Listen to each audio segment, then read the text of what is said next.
And the culprit is none other than Evelyn Brown. You have no proof! On the contrary, Miss Brown, I believe I have sufficient evidence to prove your guilt. The facts are these. Last night, when we found you in the hallway, you showed me the paper that you were about to turn into your professor.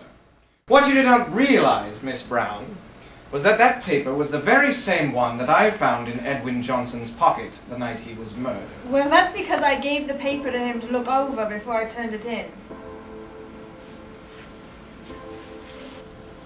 It is interesting, Miss Brown, then, that the paper had his name on it.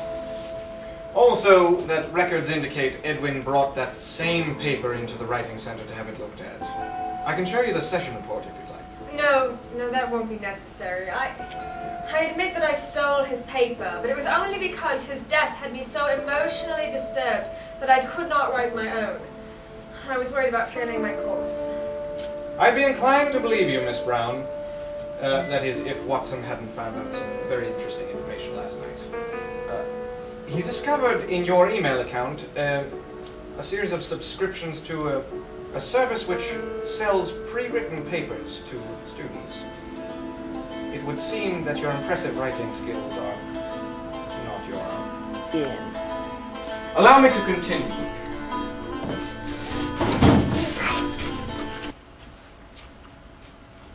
Yes, I discovered an unopened letter in the writing center director's mailbox. Upon further investigation, I found out that that letter was from Edwin and contained details of your academic dishonesty. Fortunately for you, however, the director was away at the writing center conference and had not yet received the letter. I have to say, however, the murder weapon was a nice touch. By planting both the letter opener and the book, I would immediately suspect Francis Young due to his history with Edwin.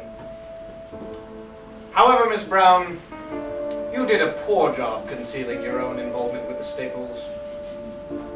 On your dress, I was able to spot one solitary staple. If you found the Staples last night, I obviously was not there. Of course you are not there! You knew that we were interested in Mr. Young, and therefore you made sure you were nowhere near the Staples last night. However, while at the meeting, we did discover a very important bit of information. What bit of information?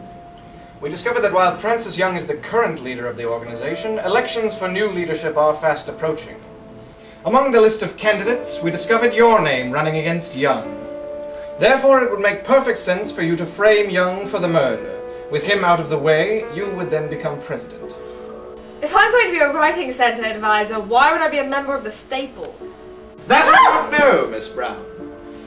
Perhaps it was your intention to create chaos in a space otherwise so frequently used and so well loved here at the university.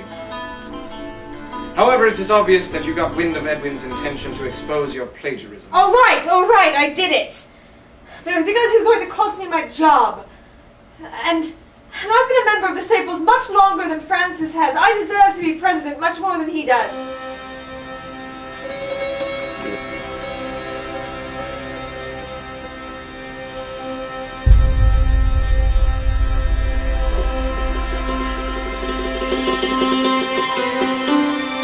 Ladies and gentlemen, case closed. Do you think you'd be able to perhaps give me a bit more writing advice? I have a feeling my work is going to lead me away from the center. Sure. If you read the first sentence of every paragraph, that should summarize your argument. Or you can ask yourself, if the reader can take anything away from this paper, what would it be? That will help you find the strongest points in your paper. Brilliant. Anything else? If you read the paper backwards, sentence by sentence, it helps you catch some mechanical errors that you missed or typos. And if you read the paper out loud, that can help you find awkward or ill-phrased sentences as well. Fantastic. Here's a worksheet if you want, and we also have a website with other helpful hints.